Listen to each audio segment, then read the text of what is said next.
you attended seminars, and you said your reason there was to learn more about yourself. Yeah. My experience has been people attend seminars, especially self-development seminars, to look for the answer. They want to know, what is it out there I can learn so that I can be more successful? That wasn't your motivation? No, oddly enough. And I think probably you're right. I think that's what most people are looking for. I think they're looking for an answer outside of themselves, and they're never going to find it. I think by this time I realized it was something in me. I met a man here in Toronto. He was one that originally got me involved in studying this, Ray Stanford. And he told me if I didn't like the results I was getting in my life, that I was going to have to change me because they were my results. And he said, if you're going to change you, you're going to have to find out something about yourself. And that seemed to make sense. I don't think it was an earth-shattering idea. It wouldn't give anybody a brain hernia, but it made a hell of a lot of sense to me. So I started to study myself. I found most people don't know who they are. They really don't. What do you mean? I mean, I know my name, I know my age, I know where I live. Yeah, that's not what you, else though. is there? You know, that's just size, it. If you ask the average person who they are, they'll give you their name. They'll say, I'm Bob Proctor, but I'm not. Bob and Proctor are two words. My parents give them to me. They're called names, but it's not me. It's my name. Then somebody will say, well, this is me, but this isn't me either. It's my body. Like, you never phone down here to the studio and say, body won't be in today, it's sick. Okay. You know, we don't say am hand or am leg. It's my hand, my leg, my body, my name. Who am I? Well, that's an interesting question. And I believe if a person will start to study that and look for the answer, they'll find it. See, I think we live simultaneously on three planes of understanding. We're spiritual creatures, we have an intellect, and we live in physical bodies. Okay. But because we lack awareness or understanding of who we are, we're totally locked into a physical world, and we let things outside of us control us. 95% of the population are reacting to life. They're not really living at all. Okay. And would you call that one of the barriers to success? Oh, there's no question about it. I think there's two barriers. Success is a funny word. Nightingale had a great definition for it. He said a person's successful if they know where they are, and they know where they're going, and they're progressively moving in that direction. He said that success was the progressive realization of a worthy ideal. Anyone that has a goal and they're moving towards it, they're successful. Most people think that you're successful if you have a lot of money. Quite often you have a lot of money if you're successful, but it isn't. I wouldn't say Mother Teresa has a lot of money. Okay. You know, but she's a pretty successful lady. So it's... okay, so that barrier to success... Well, there's a couple of them. Okay. I think there's two barriers. One is our conditioning. The conditioning that takes place in our subconscious mind from the time we're infants. All we can do is act and talk like the people around us. That's why we learn the language we learned. If there was 10 languages spoken in our home, we'd learn 10 languages without any trouble. There's usually one, and that's the only one we ever learn. And we grow older and we think, oh, I couldn't learn another language. We could learn 100 if we wanted to. You can do anything. But I think we're conditioned. We have a real strong conditioning, usually with not some very good ideas. And then that's the barrier that's inside us. The one that's outside of us is our environment. We have a tendency to act like everybody around us. And if you think about this, it does make a lot of sense. Because if you study statistics, 95% of the people live their entire life and never live the way they want to live. You know that 95% of the population in this country, let's say in North America, the richest continent in the history of the world, they'll work productively, let's say for 40 of their 65 years, and they'll end up with hardly any money. Well, there's got to be something wrong. So there's not much... 5% of the people end up financially comfortable or independent. Are you trying to depress us, Bob? Because that's... No, actually, I think it's quite an exciting idea, because you see, the idea behind it is that anybody can win, anyone at all. But if we start studying these statistics, I think we'll arrive at the conclusion, geez, I better start thinking for myself rather than follow everybody. Most people, they get a job, they look around, they see how everybody else is doing their work, and they start doing it the same way. They should stop and think, I wonder if any of these people know what they're doing. You know, is there a better way to do it? But don't we have a need to fit in? I mean, we don't want to stand out, we don't want to get fired, we don't want to make waves. Exactly. Exactly. Just fall into line, you know, take a number, be like everybody around. You know, that'd be great in the animal kingdom, but human beings aren't supposed to live that way. I think we should make a few waves. We should maybe stand out, be different. Not for the sake of being different, but because we are different. We all think different thoughts. And I believe we should start to think and build images in our mind of what we'd like to do and then set out and do it. Okay. Emerson did that, Edison did that, Marconi did that, Samuel Morse did that, Buckminster Fuller did that. We could go on and on and on. Okay. They were different. They stood out. They made a few waves. Okay. You started with you saying you started with a search for yourself to try to find out more about yourself, and you were somewhat successful along the way. Well, I didn't start out like that in the beginning. I started out, I wanted to earn a lot of money. I figured if I had enough money, I was going to cure all my problems. I found that that wasn't true. I earned a fair amount of problems or money, and I seemed to have more problems. But I after working at this for a few years, I decided that the real answer is to get to know yourself a little better. Okay. And I don't think you have to go off in the Himalayas and become a guru to. Okay. To do What did you do to learn about yourself? You said you went around as many seminars. I attended seminars. Okay. I went and listened to different speakers who taught something about the mind. I think the answer's in our mind if we'll start studying and trying to understand our mind. Okay. Let me get back to you if I can. What did you learn about Bob Proctor during that study? Well, I learned that the biggest part of me you'll never see. It's non-physical. And what you see here in the physical body is nothing but the physical manifestation of the higher side of my personality. And of course that's true with you, and Nancy's on the camera. It's true of everyone. And what we have to study, I think, is how does this non-physical part of my mind work? What happens when I think? Where do thoughts come from? How was this chair built? Somebody had to think. Thoughts are everywhere. And we pull thoughts into our mind and we build pictures or images in our mind. Okay. What we want to understand is that's a non-physical side of ourself that's doing that. If I can build an image of something in my mind, I'm quite capable of building a physical replica of it in my world. So if I build an image of me as a happy, relaxed person, I can live like that. If I build an image of myself as being prosperous, I can become prosperous. So if we think rich, we will be rich. Absolutely. We're already rich, just short of money. Okay, those of us that like to acquire more money Yeah. and or happiness or whatever we see success, those of us that want to reach the goals that we've set for ourselves, we do it first by... Well, the first thing you do is sit down and decide what you want. If it's money you want, how much money? Lots of money. Well, nobody knows how much lots is. Okay. So you've got to be specific.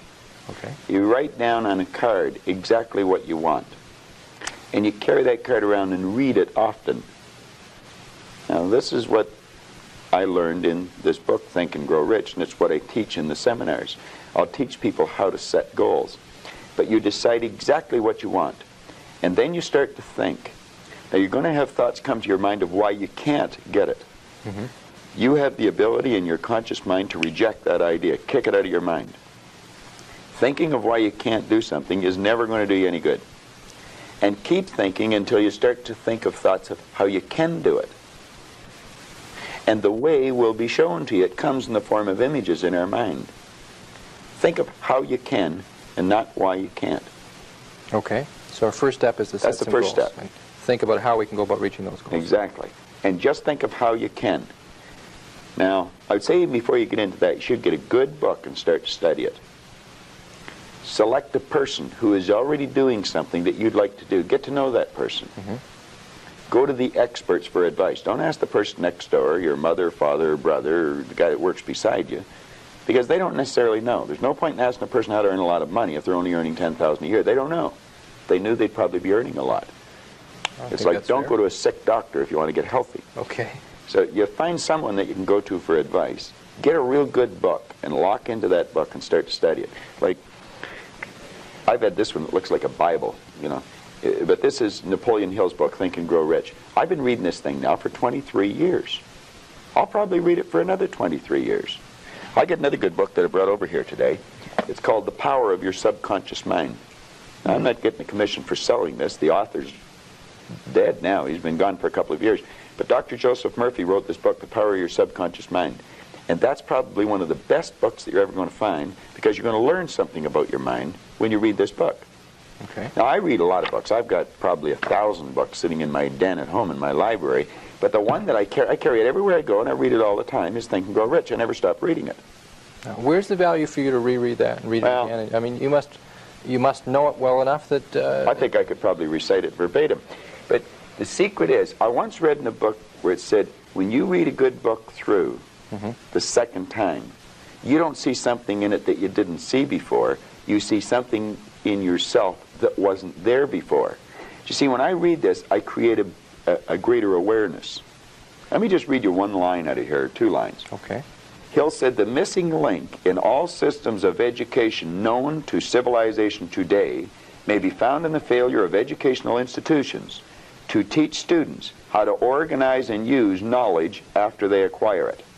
He went on to say that we should understand the real meaning of the word educate. It's not going to a brick-and-mortar edifice for 25 years. Okay. That's gathering information. You'll probably develop your memory, but I would question how well you develop your mind. And I'm not against education because I encourage my children to go to school, as we know it. Now, he said the word education comes from the word educo.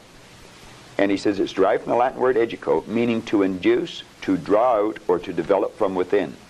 An educated person is not necessarily one who has an abundance of general or specialized knowledge.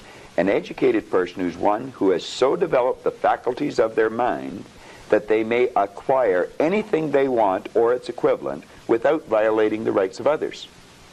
An educated person is the one that knows how to go and get what they want out of life without being selfish.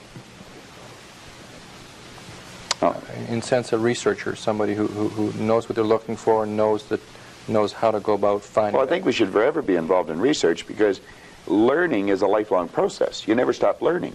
Education means to draw out from within. We're drawing on an infinite source. We've got deep reservoirs of talent and ability within us. We can learn to do anything.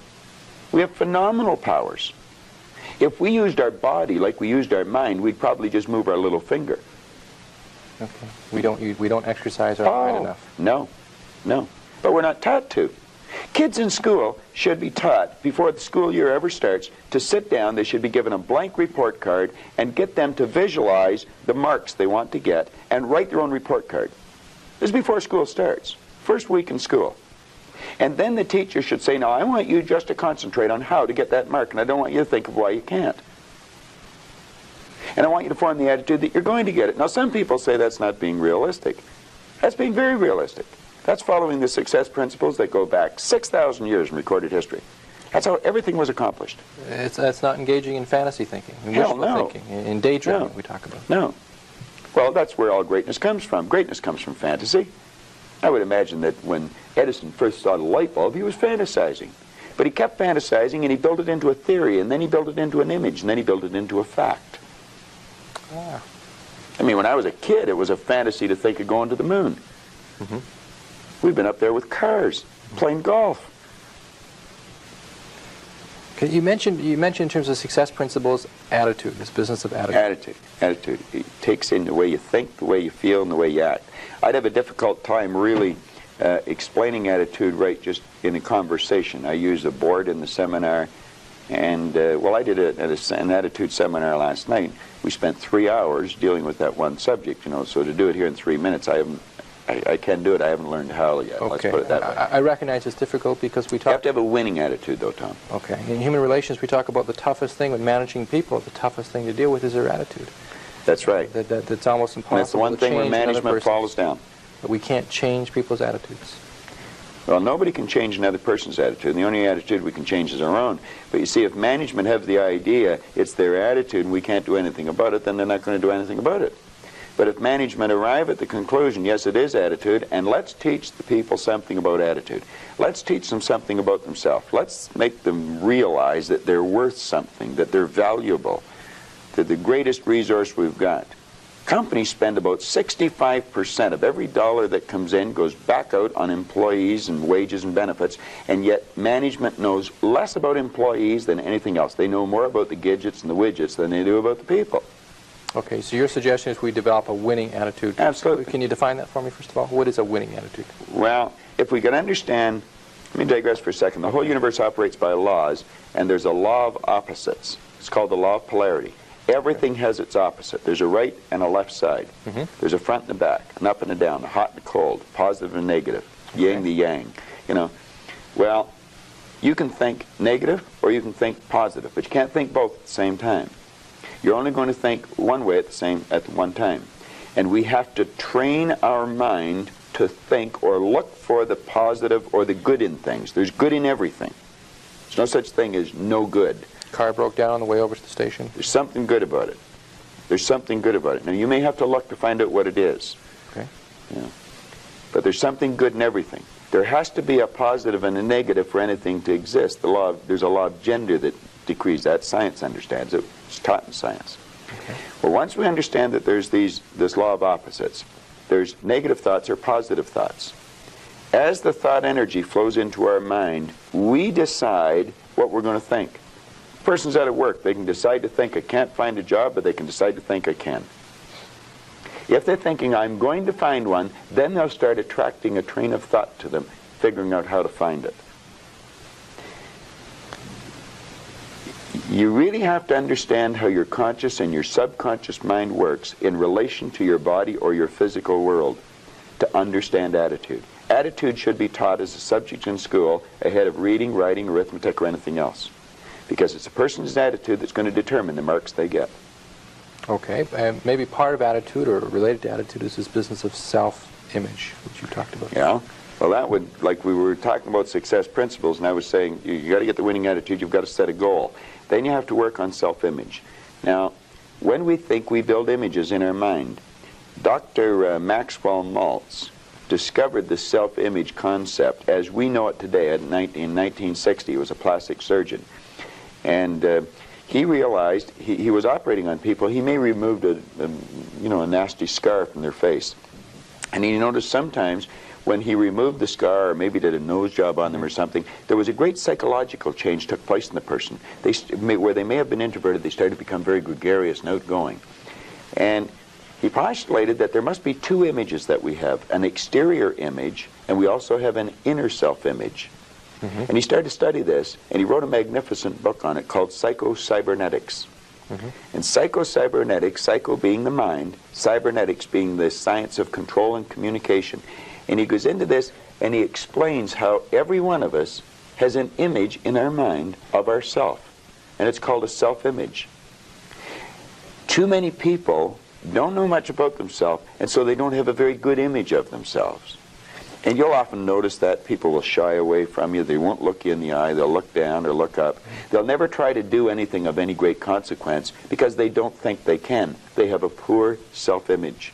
Okay. Part of that is because through school we're told about what we don't do well. We failed here, we had low grades, or that we could only be part got of it. 60% Yeah. or whatever. Okay. Yeah. I think there's been a great disservice done with the IQ test in that respect when you're bringing out school.